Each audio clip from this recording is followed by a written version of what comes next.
grand chamber of the Galactic Council was filled with the usual noise of 1,000 species talking at once.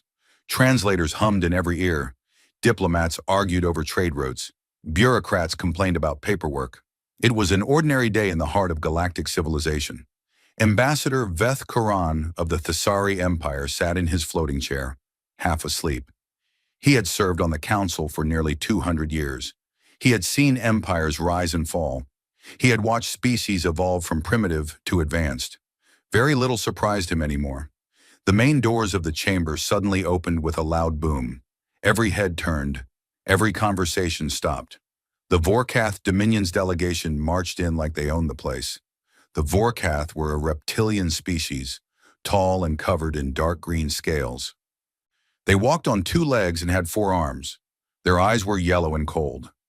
They had joined the council only 50 years ago, and in that time, they had conquered 12 systems. They were aggressive, proud, and they believed that strength was the only thing that mattered.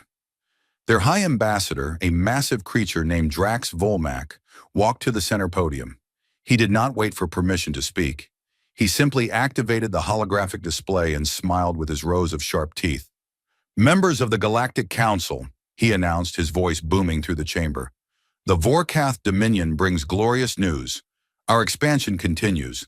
Our fleet is currently traveling to claim a new system in the Outer Arm, a system rich in resources. A system that has been ignored by this council for too long." Several ambassadors leaned forward with mild interest. The Outer Arm was considered a backwater region. Few species bothered with it. "We will bring civilization to these primitives," Drax continued proudly. "We will add their resources to our empire. We will show them the strength of the Dominion." The council's speaker, a floating cloud of gas from the Nabari collective, pulsed with soft light. "Ambassador Volmak, which system are you referring to? The council requires documentation for any expansion into unclaimed territory." Drax waved one of his 4 hands dismissively. "The system is called Sol. The planet we will conquer is called Earth by its inhabitants. Our scouts have confirmed they are a primitive species. They have barely left their own planet. They will provide excellent labor for our mining operations." The chamber went completely silent. Veth Karan's eyes snapped open. His heart began to beat faster. Surely he had misheard. Surely the Vorkath were not that foolish. The silence stretched on. No one moved. No one spoke. Even the ever-talking bureaucrats had frozen in their seats. Drax looked around with confusion. He had expected protests about territory. He had expected weak species begging him to reconsider. He had not expected this strange, heavy silence. "Is there a problem?" he asked. Ambassador Korin slowly rose from his chair. His old bones protested, but this was too important. He had to speak. He had to try. "Ambassador Volmak," he said, keeping his voice calm. "Did you say Earth, the 3rd planet in the Sol system? The homeworld of the species called humans?" Drax nodded proudly. "Yes. Our scouts have watched them for months. They are weak. They fight among themselves. They have primitive weapons. 300 of our warships will be more than enough to conquer them." A sound rippled through the chamber. It took Veth a moment to identify it. Some species were laughing nervously. Others were making sounds of disbelief. A few were simply leaving, as if they wanted to be far away when the consequences arrived. 300 ships, Veth repeated slowly. He sat back down, suddenly feeling very tired. "You have sent 300 ships to attack Earth." "More than enough," Drax said confidently. "Then you have sent 300 ships to die." Drax's yellow eyes narrowed. "Is that a threat, old one?" "It is not a threat. It is a fact." Veth looked around at his fellow ambassadors. Many of them were nodding. Many wore expressions of deep concern, not for the humans, for the Vorkath. Ambassador Kira Seveth of the Mondari Federation stood up. Her blue skin was pale with worry. "High Ambassador, I urge you to recall your fleet immediately. Send emergency communications. Stop this before it is too late." "Too late for what?" Drax demanded. "For the primitives? They should be honored to join the Dominion." "Too late for your fleet," Kira said quietly. "Too late for your empire. Perhaps too late for all of us." Drax slammed his fist on the podium. "Enough of this nonsense. Why does the Council cower before a species that cannot even travel between stars properly? Our scouts confirm they have no fleet, no planetary defenses, nothing that can challenge us. Your scouts saw what the humans wanted them to see, Veth said. The chamber erupted into chaos. Species that had been enemies for centuries were suddenly united in their concern. They argued, shouted, and gestured wildly. The speaker tried to restore order, but it was impossible. A young Vorkath aide moved closer to Drax, looking confused. "High Ambassador, I do not understand. Why are they so afraid? We have conquered dozens of species. What makes these humans different?" Before Drax could answer, old Ambassador Corrin spoke again. His voice was soft, but somehow it cut through all the noise. Everyone stopped to listen. 200 years ago, Veth began, a species called the Chthoni found Earth. They were slavers. They took 5,000 humans from a coastal region. They thought humans would make excellent workers. He paused, gathering his thoughts. The chamber was completely silent. Within 10 years, the Chthoni civilization was gone. Not conquered, not defeated. Gone. Erased. Every planet they had colonized was empty. Every ship they had built was dust. Every database they had created was corrupted beyond recovery. We do not know exactly what happened. The humans have never explained. They simply made the Chthoni disappear from the universe. Drax shifted uncomfortably. That is just a story. Propaganda to scare away competitors. I wish it were, Veth said sadly. 60 years ago, the Neth Collective tried to infiltrate human computer networks. They wanted to steal human technology. Do you know what happened? No one answered. The humans responded by uploading a virus into every Neth ship simultaneously, but they did not destroy them. That would have been merciful. Instead, the virus made every Neth ship broadcast their most secret communications to the entire galaxy. Military plans, hidden crimes, secret deals. The Neth Collective collapsed within a month. Their own allies turned against them. Coincidence, Drax muttered, but his voice was less certain now. When my people first made contact with humanity, Veth continued, we expected to find primitives. Instead, we found a species that had developed faster than light travel completely on their own. They had created artificial intelligence that actually liked them. And most disturbing of all, they admitted they had been watching the galaxy for decades before we even knew they existed. They saw us before we saw them. They understood us before we understood them. And they chose to pretend they were primitive. Why would anyone pretend to be weak? The young Vorkath aide asked. Veth looked at him with old, tired eyes. Because when you are truly powerful, you do not need to prove it, and because the humans learned something terrible about themselves long ago. They learned that they are very, very good at destroying things. Too good. They nearly destroyed themselves with their own aggression. So they made a choice. They would hide their strength. They would watch. They would wait. They would only reveal themselves if they had no other choice. He turned to Drax. Your fleet has given them no other choice. Drax tried to maintain his confidence, but his scales had turned a lighter shade of green. That was a sign of fear in his species. You cannot know any of this for certain. You are trying to trick me. I am trying to save you, Veth said simply, but I fear it is already too late. The chamber's main display suddenly activated without anyone touching it. Everyone froze. The display showed a star map zooming in on the Sol system.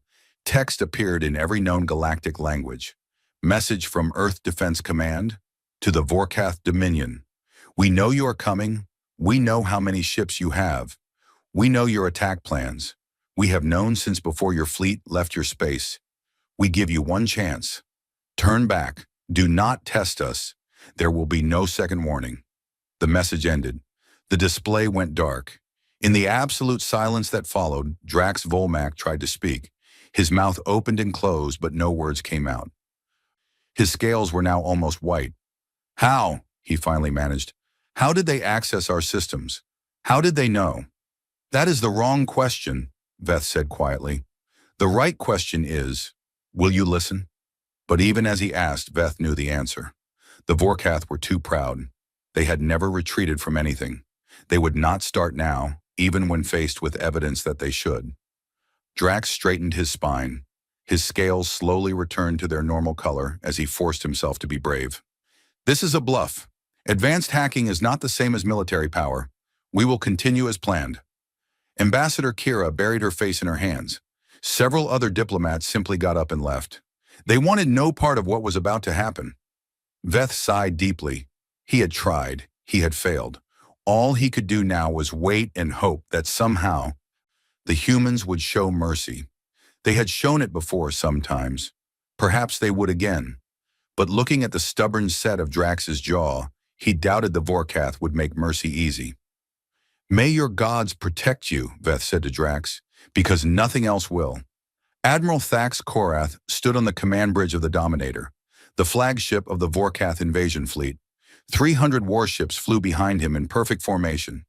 Each ship was armed with enough weapons to destroy a small moon. Together, they represented the greatest military force the Dominion had ever assembled. And yet, Korath felt uneasy. The warning message from Earth had disturbed him more than he wanted to admit. How had the humans accessed the Council's communication systems? How had they known the fleet's size and plans? These questions kept him awake at night. He pushed the thoughts away. He was a warrior. He had conquered 6 systems for the Dominion. He would not be afraid of a primitive species that had barely left their own planet. Admiral, his tactical officer called out, we will exit hyperspace in 4 hours. All ships report ready for battle. Korath nodded. Good. Begin final preparations. As his crew worked around him, Korath walked to his private quarters.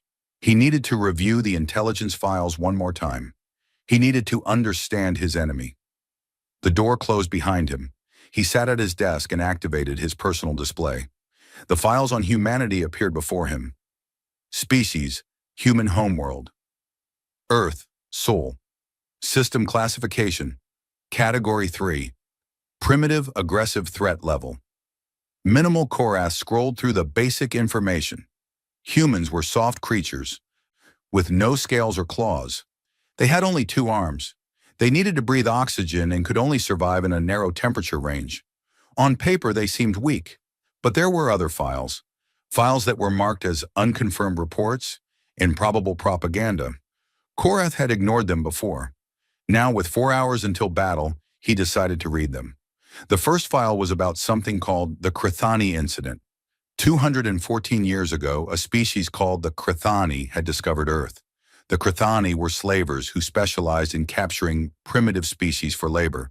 They had landed on Earth's coastline and taken approximately 5,000 humans.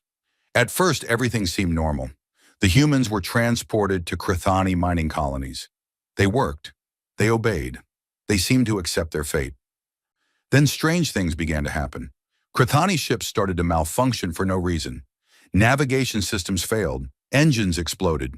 Communication arrays went dark. At first, these seemed like accidents. Then the accidents became too common to ignore. The human slaves were questioned. They knew nothing.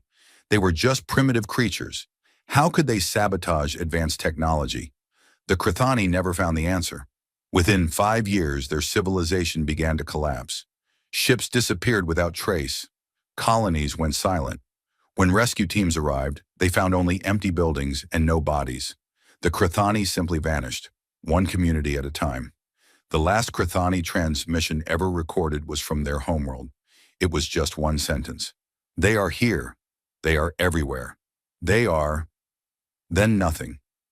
When investigators finally reached the Crithani homeworld, they found it empty. Every city was intact. Every home still had food in the kitchen. But there were no Crithani. Not one body, not one survivor. An entire species of 12 billion individuals had simply ceased to exist. The 5,000 human slaves were never recovered either. It was assumed they had died with their captors. Korath closed the file. His hands were shaking slightly. He told himself it was just a story. There was no proof that humans were responsible. The Crithani could have been destroyed by disease, or civil war, or any number of other causes. He opened the second file. This one was about the Neth Collective. The Neth were a species of networked minds. They shared thoughts through electronic connections. They were brilliant hackers who could infiltrate almost any computer system. 63 years ago, they decided to infiltrate human networks and steal their technology. The Neth expected primitive systems. They expected easy access. What they found was something different. At first, they thought they had succeeded. They downloaded enormous amounts of data, military plans, scientific research, government secrets. They celebrated their victory. Then the data started to change. Files that had been clear became corrupted. Information that had seemed valuable turned out to be false. And worst of all, the Neth discovered that for every piece of data they had stolen, the humans had stolen 10 pieces from them. The humans had let the Neth in on purpose. They had fed them false information while downloading everything the Neth wanted to keep secret. Then the broadcast began. Every Neth ship in the galaxy suddenly started transmitting. They broadcast Neth military secrets to everyone who could listen. Hidden weapons caches, secret alliance deals, evidence of crimes against other species. The broadcast continued for 72 hours without stopping. The Neth Collective collapsed within a month. Their allies turned against them. Their enemies attacked them. Their own population revolted when they learned what their leaders had done. By the end, the Neth were begging for mercy from the very species they had tried to rob. The humans never publicly took credit. They never admitted anything. But everyone knew. Korath closed that file too. His scales had turned pale again. He forced himself to breathe slowly. These were just stories, he reminded himself. Propaganda. The humans were clever at spreading fear. That was all. He opened the third file. This one was labeled simply, First Contact, Thesari Report. 200 years ago, the Thesari Empire had sent a research vessel to study the Sol system. They expected to find a primitive civilization. Perhaps one that used basic radio signals.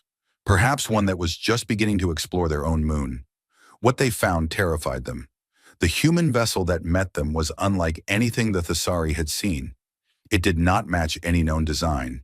Its engines operated on principles the Thesari could not understand. And it had been waiting for them at the exact coordinates where they had planned to exit hyperspace. The humans had known they were coming. They had calculated the Thesari approach vector before the Thesari had even decided to visit. The human captain had greeted them politely. He spoke perfect Thesari, a language he should have had no way to learn. He explained that humanity had been monitoring galactic communications for approximately 100 years. They knew about the Thesari. They knew about the Council. They knew about every major species in the galaxy. And they had chosen to remain hidden. When the Thesari captain asked why, the human had smiled sadly. Because we know what we are, he had said. We know what we are capable of. Long ago, we nearly destroyed ourselves. We nearly turned our own planet into a lifeless rock. We have learned to control our aggression, but we never forget what lives inside us. We hide because we do not trust ourselves to use our power wisely. Not yet. The Thesari had asked what the humans wanted. We want to be left alone, the human had replied. We want to watch. We want to learn. And someday when we are ready, we want to be friends. But we are not ready yet, and neither is the galaxy. The Thesari had honored that request. They had kept humanity's true nature secret. They had spread false reports about primitive radio signals and early space exploration. They had protected the human secret for 200 years, until now. Korath closed the final file.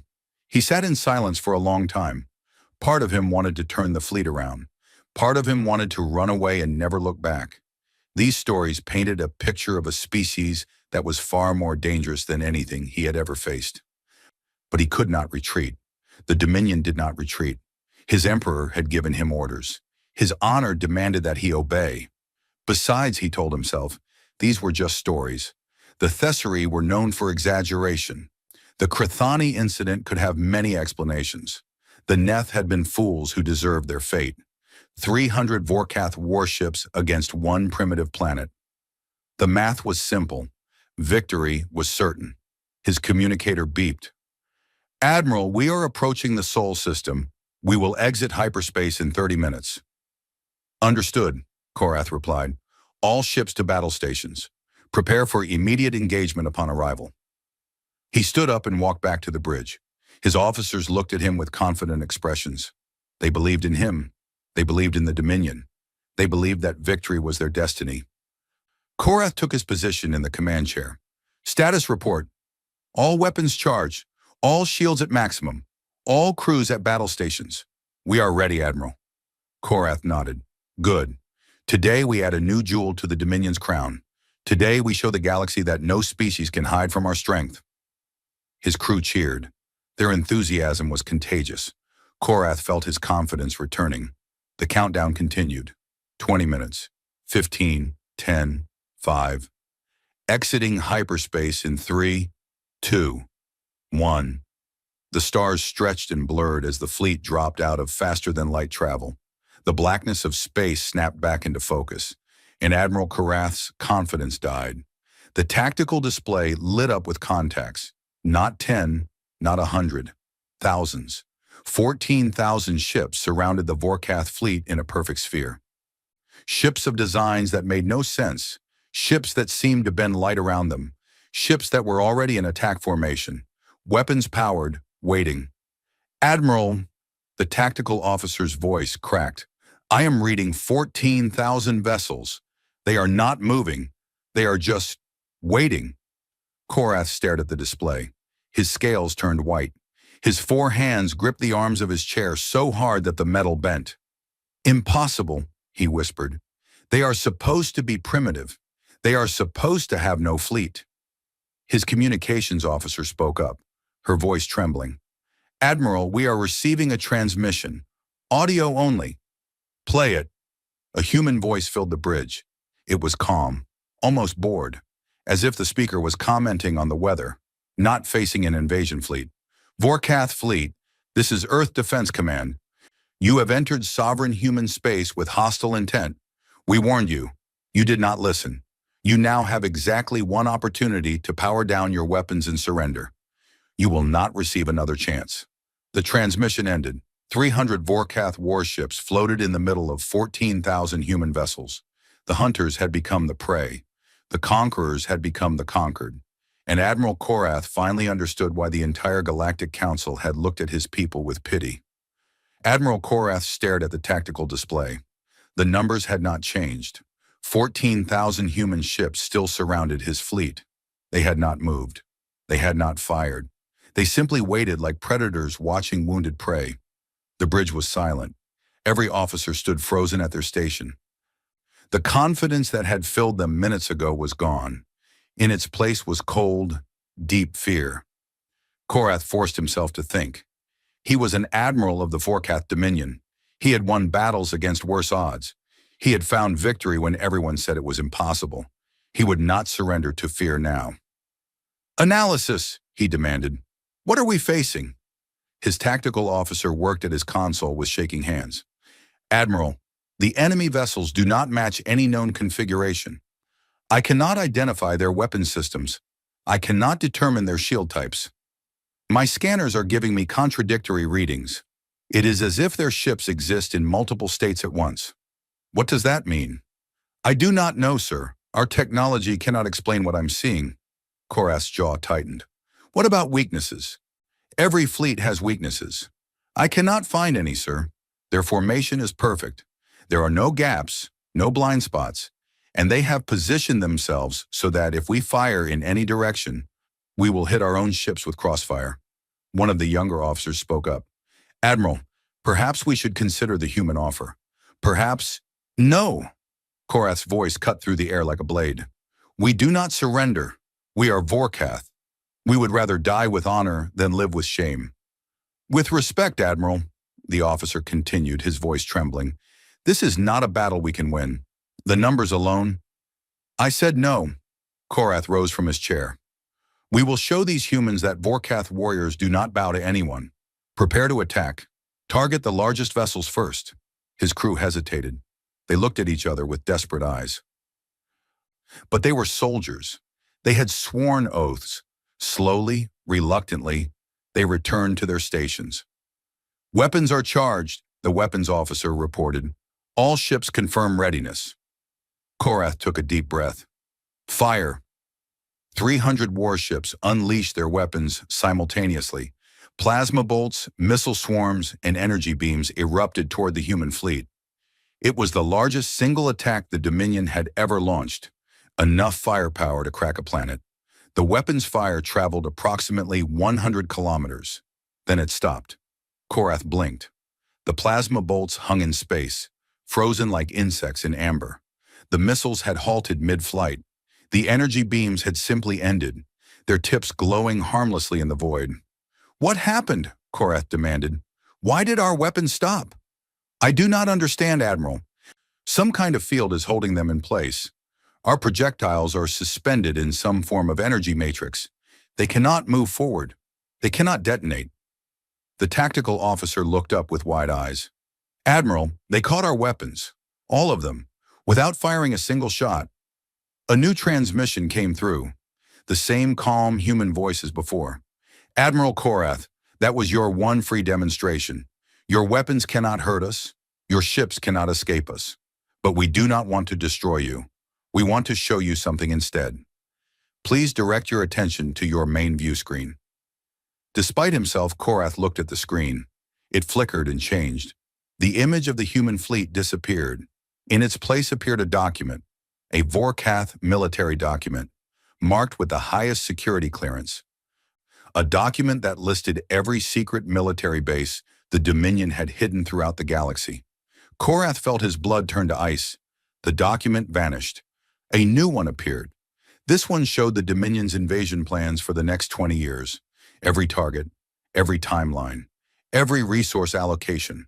Then another document. This one showed personal communications between the Emperor and his generals. Private messages that discussed the real reason for the Earth invasion. Not resources, but a massive energy source that Vorkath scouts had detected beneath one of Earth's oceans. Then another. The Emperor's private financial records. Embezzlement, bribes, crimes against his own people. Then another, and another, and another. The bridge crew watched in horror as every secret the Dominion possessed flashed across their screens. Military secrets, political secrets, personal secrets, everything. The calm voice returned. "We have been inside your networks since the day you first considered attacking Earth. We have copies of every file, every communication, every plan your civilization has ever created. We know the names of your spies in other empires. We know the locations of your hidden weapons caches. We know about the coup your emperor is planning against the Galactic Council." Korath collapsed back into his chair. His strength had left him completely. "We could release this information to the galaxy," the voice continued. "We could destroy your dominion without firing a single weapon. Your allies would turn against you. Your enemies would tear you apart. Your own people would revolt when they learned what their leaders have done." The screen went dark. Then it showed the face of a human female. She had dark skin and short gray hair. Her eyes were calm but not cold. She looked like someone who had seen too much and learned to accept it. "But we do not want to destroy you," she said. "Destruction is easy. Any fool with enough weapons can destroy things. We prefer to build. We prefer to help. We prefer to offer choices." "Who are you?" Korath managed to ask. "My name is Admiral Sarah Chen. I command Earth's defensive fleet, and I would like to speak with you, Admiral Korath, face to face, alone." "Why?"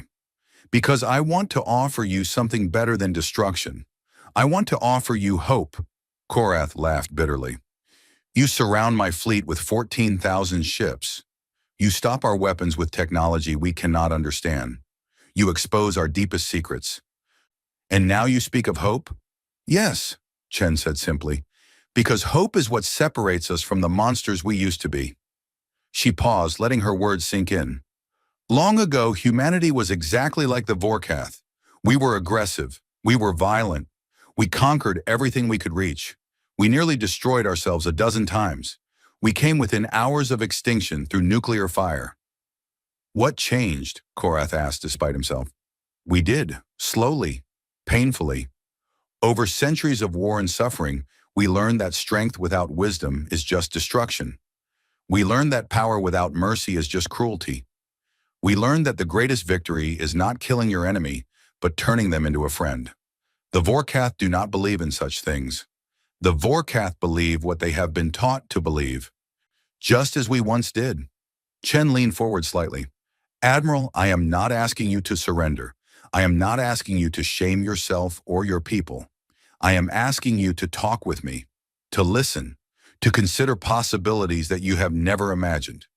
And if I refuse, Then we will release your empire's secrets, and the Dominion will collapse within a year. Your emperor will be overthrown. Your military will fragment. Millions of Vorkath will die in civil war. And none of it will be necessary. Chen's expression softened. I do not want that, Admiral. I have seen enough death to last 1,000 lifetimes. I would rather find another way. Korath looked around at his crew. They were watching him with desperate hope. They did not want to die here. They wanted to see their families again. They wanted to live. And Korath realized something. He wanted to live too. Not because he was a coward, but because death here would accomplish nothing. His fleet would be destroyed. His people's secrets would be exposed anyway. And his emperor would learn nothing from the sacrifice. There was no honor in pointless death. If I agree to talk, he said slowly, what guarantees do I have? None, Chen admitted. You will have to trust me. I know that is difficult. I know your culture sees trust as weakness. But sometimes, Admiral, trusting the right person is the bravest thing you can do. Korath closed his eyes. His whole life, he had been told that strength was everything, that mercy was weakness, that enemies must be crushed without hesitation. But the humans had shown him overwhelming strength and chosen mercy. They had every reason to destroy his fleet and chose to talk instead. Perhaps their way was not weakness at all. Perhaps it was something else entirely. Very well, he said finally. I will talk with you, Admiral Chen. Send your vessel. Thank you, Admiral Korath.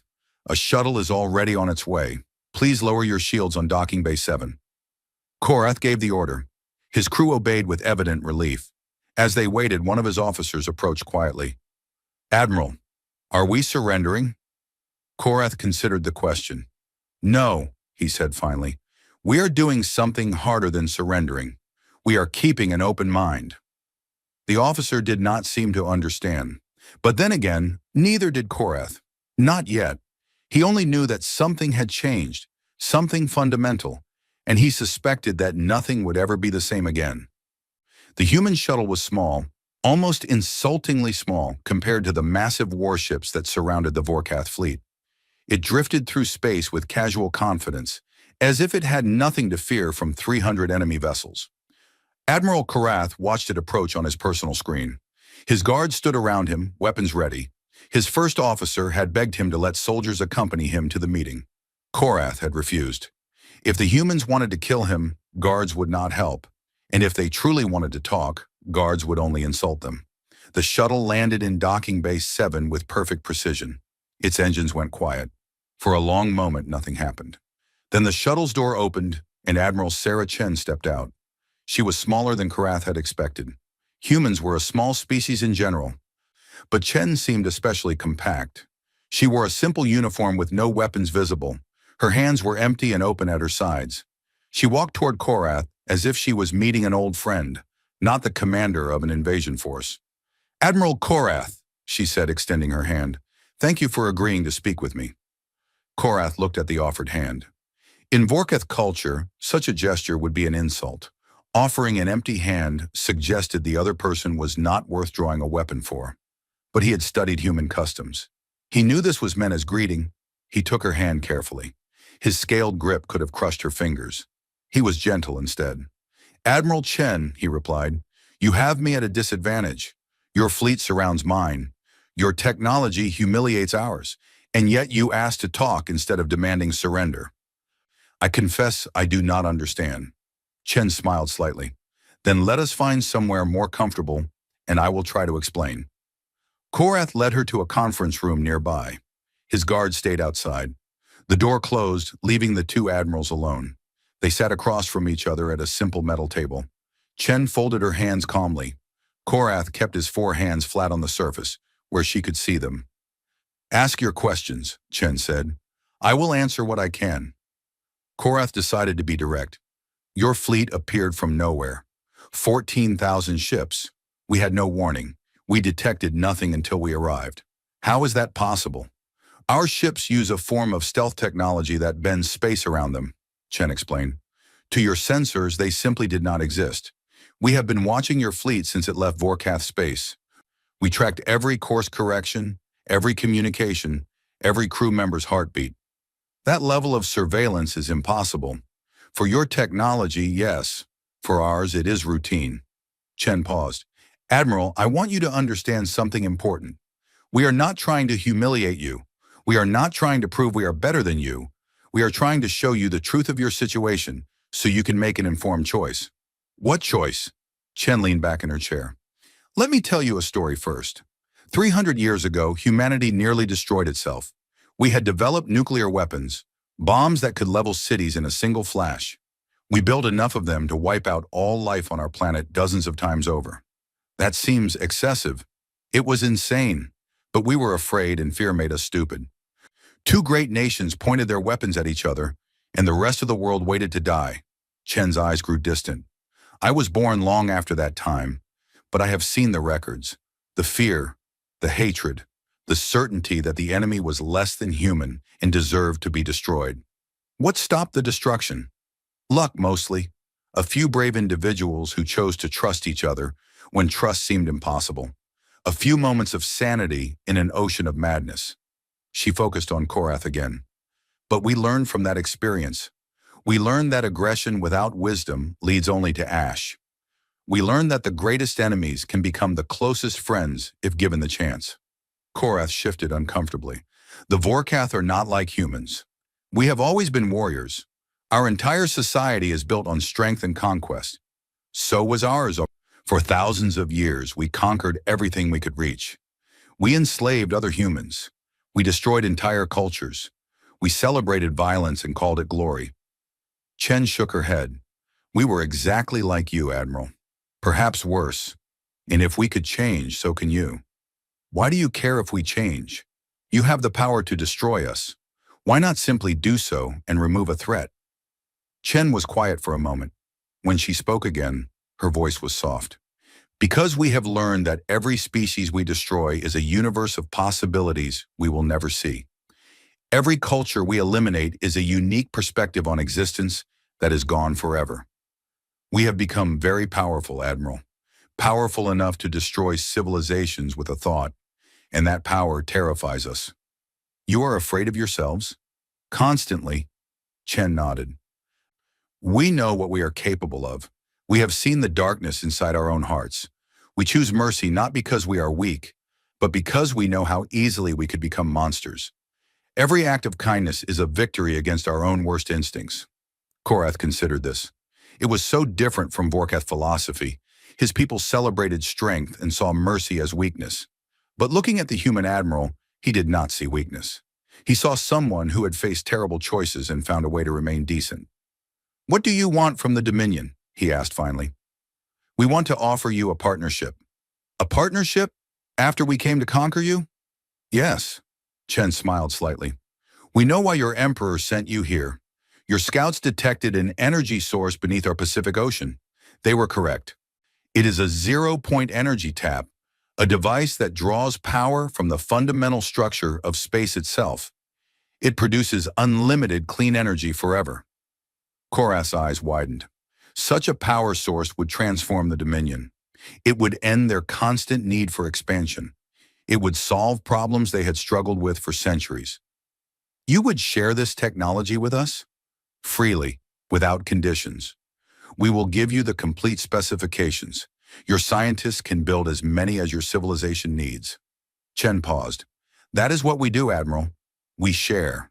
We help. We build relationships instead of empires. In exchange for what? Nothing. Korath stared at her. Nothing? That makes no sense. Everything has a price. Not everything. Chen leaned forward. We have learned that true security comes not from power over others, but from relationships with them. When we help you, we make you less likely to see us as enemies. When we share technology, we show that cooperation benefits everyone. When we offer mercy, we give you a reason to offer mercy in return. And if we take your technology and attack you anyway, then we will defend ourselves, and you will lose badly, just as you would have lost today. But we do not think that will happen. Chen's eyes met his. You are not a fool, Admiral Korath. You have seen what we can do. You have read your own history files about the Krithani and the Neth. You know that fighting us is suicide. Yet you do not demand our submission. Submission is worthless. A slave obeys because they have no choice. A friend cooperates because they want to. We prefer friends. Korath was quiet for a long time. His whole worldview was cracking apart. Everything he had been taught said the humans should be pressing their advantage. They should be demanding territory, resources, obedience. Instead, they offered gifts and asked for nothing. "I do not have the authority to make agreements for the Dominion," he finally said. "Only the Emperor can do that. We know. We are not asking you to speak for your empire." Chen's voice was gentle. "We are asking you to go home and tell your Emperor what you have learned. Tell him about our power. Tell him about our offer. Tell him that cooperation is possible if he chooses it. And what happens to my fleet? You leave, right now, all 300 ships. You go home and you report what happened here." Korath could not believe what he was hearing. "You would let us go? After we came to invade your world? You came because your Emperor ordered you to come. You followed orders, as any good soldier would. That is not a crime worthy of death." Chen stood up. "Your fleet will leave with full fuel reserves. We will provide coordinates for a safe hyperspace route, and we will give you a data package containing the zero-point energy specifications." She walked toward the door, then paused. "One more thing, Admiral. Your Emperor will not be pleased with this outcome. He sent you to conquer, and you are returning with friendship. He may try to punish you for this. I am aware of that possibility. When you report to him, tell him this. We know about his plans, all of them. We know about his secret alliance with the Dravari. We know about his hidden weapon factories in the Outer Rim. We know about his daughter hiding on the fourth moon of Krethax." Korath froze. The Emperor's daughter. She had been hidden away 20 years ago to protect her from political enemies. No one outside the Imperial family knew where she was. "How do you know these things, Wah?" he whispered. "We know everything, Admiral. We always have. And we have chosen to keep your secrets because we believe in giving people chances to make better choices." Chen opened the door. "Tell your Emperor that his secrets are safe with us, as long as he treats you fairly. You delivered peace when he demanded war. In our eyes, that makes you a hero. He should see you the same way." She stepped through the door. Then she turned back one final time. "Goodbye, Admiral Korath. I hope we meet again someday, as friends." She walked away. Her shuttle departed minutes later, and Admiral Korath sat alone in the conference room, holding the future of his entire civilization in his 4 shaking hands. For the first time in his life, he had been given a choice that did not involve killing someone. He was not sure how to feel about that. But as he returned to his bridge and gave the order to withdraw, he realized something surprising. He felt hope. It was a strange feeling for a Vorkath warrior. But perhaps, he thought, it was time for Vorkath warriors to learn new feelings. Perhaps it was time for everything to change. The Galactic Council chamber had never been so crowded. Species that had not spoken in centuries were pressed together in the viewing galleries. Diplomats who normally avoided each other were whispering in urgent huddles. The air crackled with tension and disbelief. Everyone had heard the news. The Vorkath invasion fleet had returned home. All 300 ships, undamaged, unconquered, and carrying technology that would change their civilization forever. Old Ambassador Veth Karan of the Thessari sat in his floating chair, watching the chaos with quiet satisfaction. For 200 years, he had kept humanity secret. For 200 years, he had watched other species dismiss Earth as primitive and irrelevant. Now, finally, the truth was emerging. The chamber doors opened. The council fell silent. A human walked in. She was tall for her species, with silver-streaked brown hair and eyes that seemed to see everything at once. She wore a simple dark suit with no medals or decorations. She walked with the quiet confidence of someone who had nothing to prove. Behind her came Admiral Thax Korath. The Vorkath warrior who had led the invasion fleet now walked beside a human as if they were old friends. His scales had returned to their healthy dark green color. His posture was different somehow, still proud, but no longer aggressive. The two of them walked to the center podium together.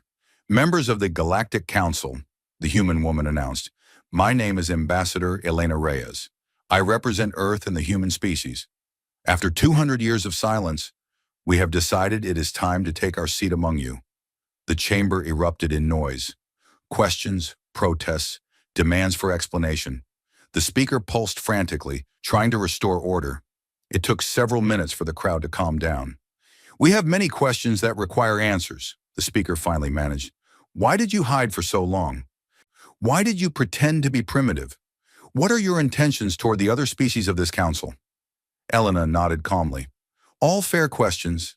Let me address them one at a time." She activated the chamber's holographic display. A timeline appeared, stretching back thousands of years.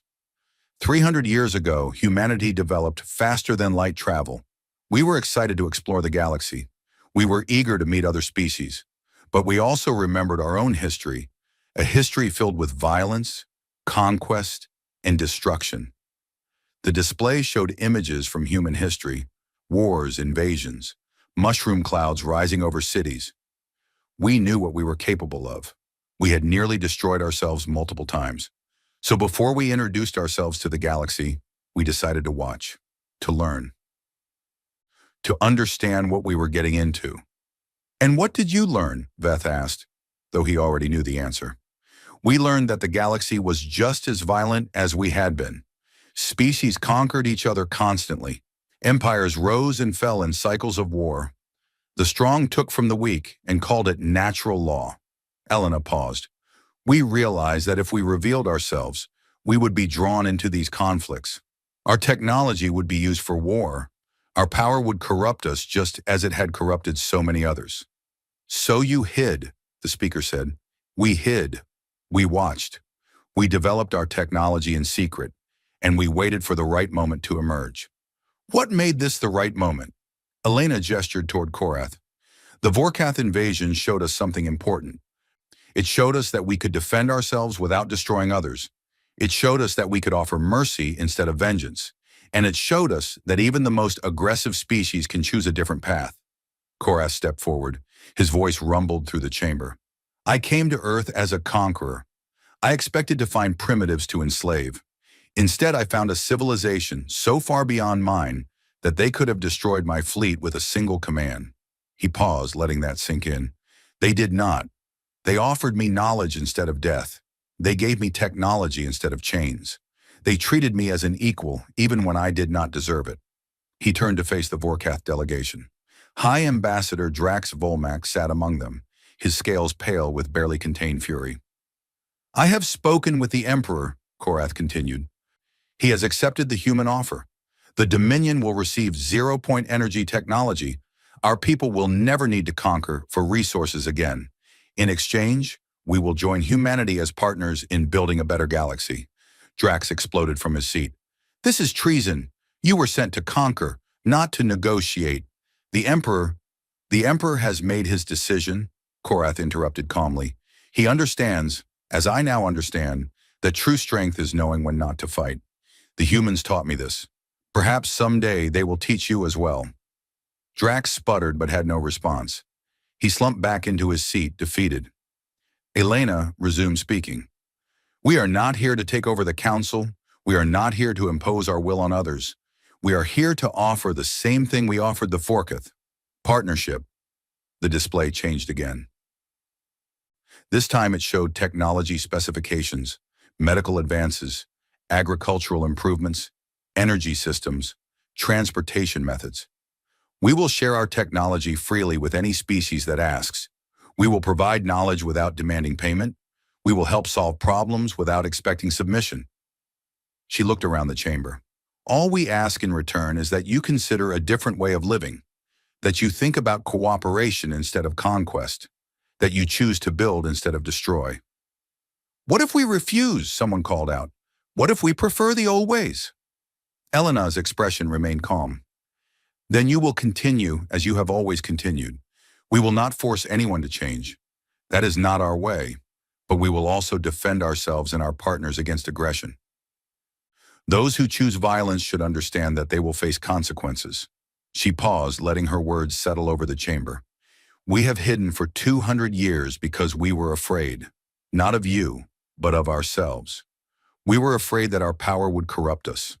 We were afraid that we would become the monsters we had always fought against. But hiding forever was never an option. Someday we had to choose what kind of species we wanted to be. Her voice grew stronger. We choose to be guardians. We choose to be teachers. We choose to be friends. Not because we are perfect, but because we know what imperfection looks like. We have stared into the darkness of our own hearts, and we have decided that the darkness will not win. She stepped back from the podium. That is all I have to say. The seat of Earth has been empty for 200 years.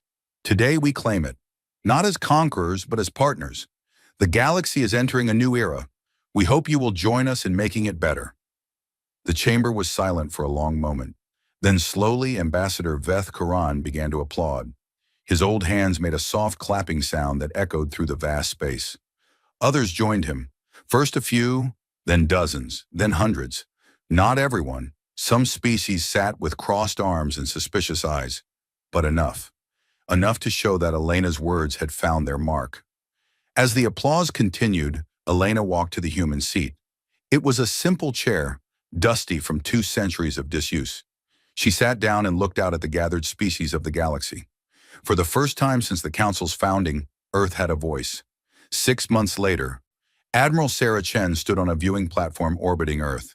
The planet turned slowly below her, its blue oceans and green continents glowing in the sunlight. A chime indicated an incoming message. She smiled when she saw the sender. Admiral Korath, it is good to hear from you. The Vorkath's face appeared on her screen. He looked different now, calmer. His scales had taken on a healthier color, and there was something like peace in his yellow eyes. Admiral Chen, I wanted to thank you again for everything you have done. You did the hard part, Korath. You made the choice. Perhaps, but you gave me the choice to make. He paused. I have been appointed as the Dominion's ambassador to Earth. The Emperor felt that I had the most experience with human culture. Chen laughed. I look forward to working with you. There is more. I have been teaching young Vorkath about my experience, about what I learned from humanity. Some of them are beginning to understand. They are beginning to see that strength does not require cruelty. Change takes time, but every journey begins with a single step. Korath nodded. A human saying, I am learning many of them. They are surprisingly wise. After the call ended, Chen remained at the viewing platform. She watched as a small ship rose from Earth's surface, a greeting vessel, heading out to meet a species that had just achieved faster-than-light travel for the first time. The ship carried no weapons, only gifts, knowledge, and an offer of friendship. Behind it, invisible to normal sensors, 100 human warships maintained silent vigil. They would protect the greeting vessel if needed. They would defend the young species from anyone who tried to harm them. Guardians, teachers, friends. Humanity had spent 200 years hiding from the galaxy. Now they would spend the next 200 years healing it. It would not be easy. There would be setbacks and failures. Some species would reject the offer of friendship. Some conflicts could not be solved with words alone. But Chen believed in the mission. She believed in the idea that the galaxy could be better. She believed that even the most violent species could learn to choose peace. After all, humans had learned, and they had been the most violent of all. The greeting vessel disappeared into the stars, carrying hope toward a new civilization. And somewhere in the vastness of space, a young species was about to discover that they were not alone, and that the universe was far more welcoming than they had ever imagined. This was not the end of the story. It was only the beginning.